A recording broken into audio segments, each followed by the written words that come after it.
मुख्यमंत्री माझी लाडकी बहीण योजना या योजनेच्या संदर्भात एक महत्त्वाची अपडेट पुढे येत आहे आणि ही अपडेट आहे ज्या लाभार्थी अपात्र झालेले आहेत काही कारणानिमित्त, तर वेगवेगळे कारणं दिले आणि त्याच्यामधले पण काही कारणं असे होते की जे व्हॅलिड नव्हते, म्हणजे वैध कारणं नव्हते, तरी देखील त्यांचा लाभ थांबण्यात आलेला आहे।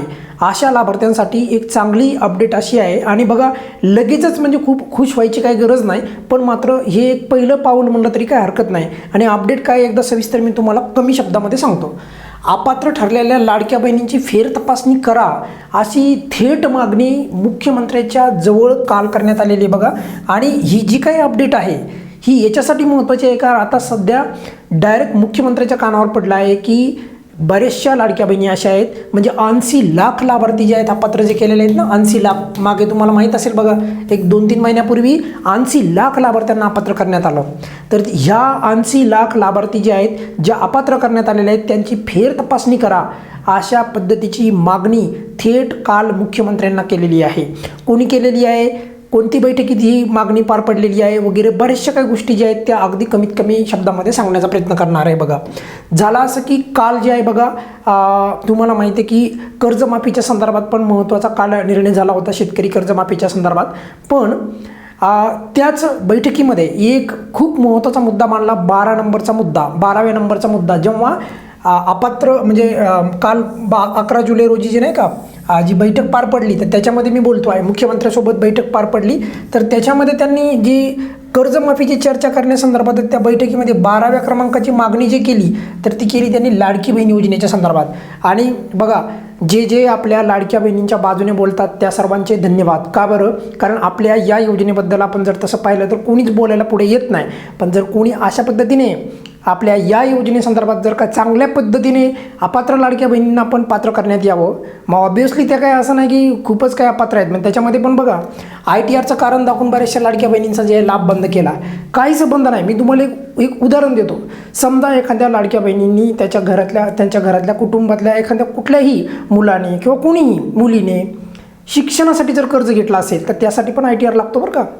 मग हे काय केलं की त्यामुळे त्यांचा लाभ बंद झाला। काही शेतकरी पण ITR भरतात, तर मग त्या शेतकऱ्यांचे पण किरकोळ कारणामुळे जे आहे त्यांचे लाभ बंद झाले, म्हणजे त्यांच्या घरातल्या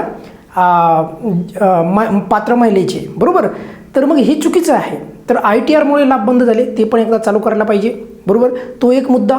दुसरा मुद्दा जो होता तो म्हणजे कागदपत्रे जे आहेत, कागदपत्रे जे आहेत हे अगदी म्हणजे लादलं लाडक्या बहिणींवर हे कारण। कागदपत्रे अपलोड करा, काहीही कागदपत्रामध्ये त्रुटी नाही आणि अपलोड करायला गेलं तर तिथे पर्याय पण नाही।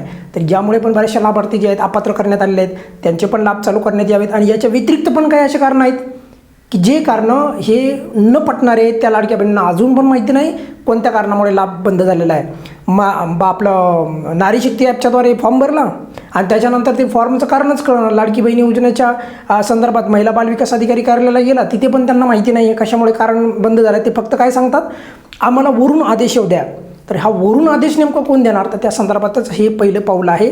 तर मुख्यमंत्र्यांच्या कानावर ही त्यांच्या पुढे ही गोष्ट पडलेली आहे आणि ती अशी आहे की त्यांना सांगितलं अपात्र लाडक्या बहिणींना पात्र करा व त्यांना परत त्यांचा लाभ जो आहे 1500 रुपये तो चालू करा। तर त्यांनी ती मागणी जी आहे तर ती काल ऐकलेली आहे, त्यामुळे नक्कीच त्यांच्यापर्यंत ही बाब जाती, म्हणजे नक्कीच। आणि मागे पण त्यांनी सांगितलेलं फेर तपासणी करणार आणि लाडकी बहीण योजनेसंदर्भात आदित्यताई तटकरे राज्याच्या महिला बालविकास मंत्री यांनी पण सांगितलं फेर तपासणी करणार, पण आता लवकर मुहूर्त काढा, याच्यामध्ये 1-2 वर्ष घालू नका म्हणजे झालं।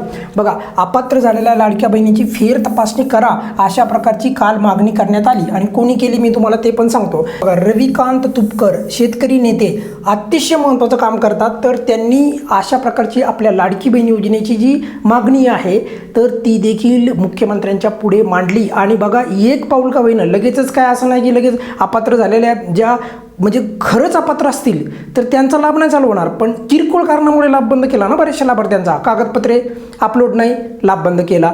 आता कागदपत्रे अपलोड करायला गेलं तर कागदपत्रेच अपलोड होत नाहीत, ITRमुळे लाभ बंद केला, छोट्या कारणामुळे लाभ बंद केले।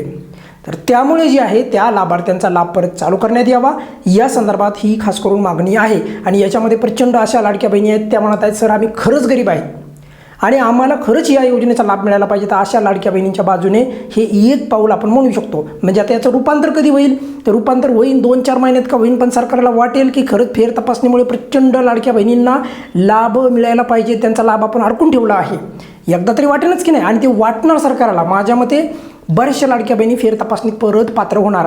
पण आता याच्यासाठी 1 वर्ष घालू नये सरकारने, एवढी सरकारला हात जोडून विनंती आहे बरं का. सरकारने एवढं जरा मनावर घ्यावं. पण चांगली गोष्ट आहे, रविकांत तुपकर यांनी आपली माहिती मुख्यमंत्र्यापर्यंत पोहोचवली आपल्या या योजनेची. ही खूप चांगली बाब आहे. आणि ही बाब खास करून कुणासाठी चांगली आहे, ज्या लाडक्या बहिणी अपात्र झाल्या त्यांच्यासाठी ही गुड न्यूज आहे. आता लवकरच या लाडक्या बहिणीपैकी बऱ्याचशा, मी म्हणतो लाखो लाडक्या बहिणी. आणि याच्यामध्ये आणखी एक मुद्दा बघा, सर्वात मोठा कळीचा मुद्दा मी म्हणेल तो, आणि तो म्हणजे आहे EKYCमुळे बऱ्याचशा लाडक्या बहिणींना EKYC करता नाही आली. त्याच्यामध्ये एकल लाडक्या बहिणी आहेत, काही लाडक्या बहिणींना वेगवेगळ्या कारणामुळे. तर माझी आत्तापासूनच सरकारला विनंती आहे, ऑफलाईन पद्धतीने पण KYC करण्याचा ऑप्शन उपलब्ध करून ठेवा त्यांना, ज्यांना KYC करण्याची अडचण येत होती त्यांना, जर खरंच सरकारला त्यांना लाभ द्यायचा असेल तर. बरोबर, कारण यामुळे पण बरेचशा लाभार्थी अपात्र झालेले आहेत. नाही तर 80 लाखाचा आकडा येणं शक्य नाही. तर त्यामुळे सरकारने आता त्यांच्यापर्यंत ही गोष्ट पोहोचलेली आहे की आम्ही बऱ्याचशा लाडक्या बहिणींना अपात्र केलं आहे. मुख्यमंत्र्यांच्या जवळ पण माहिती ती आता गेलेली आहे, त्यांना स्वतः तशा प्रकारची त्यांच्यापर्यंत माहिती पोहोचलेली आहे. तर मुख्यमंत्र्यांनी लवकर त्यावर ॲक्शन घेऊन लवकरात लवकर लाडक्या बहिणींना न्याय द्यावा, अशी आता सर्व लाडक्या बहिणी त्या लवकर कधी मुख्यमंत्री न्याय म्हणजे त्याच्याबद्दल न्याय देतील आणि निर्णय घेतील. आणि विनाकारण ज्या काही अपात्र झाल्या होत्या, म्हणजे KYC पोर्टल चालू करण्याच्या संदर्भात न्याय द्यावा. त्याच्यानंतर ITRचा मुद्दा जो आहे तो कट करावा, नाही तर चालू वर्षाचा ITR धरावा. त्याच्यानंतर कागदपत्रे अपलोड करण्यासंदर्भात पोर्टलवर तो ऑप्शन मिळाला पाहिजे. हे मुद्दे मुख्यमंत्र्यांनी मार्गी लावावेत, त्यांच्यापर्यंत हा मुद्दा पोहोचलेला आहे.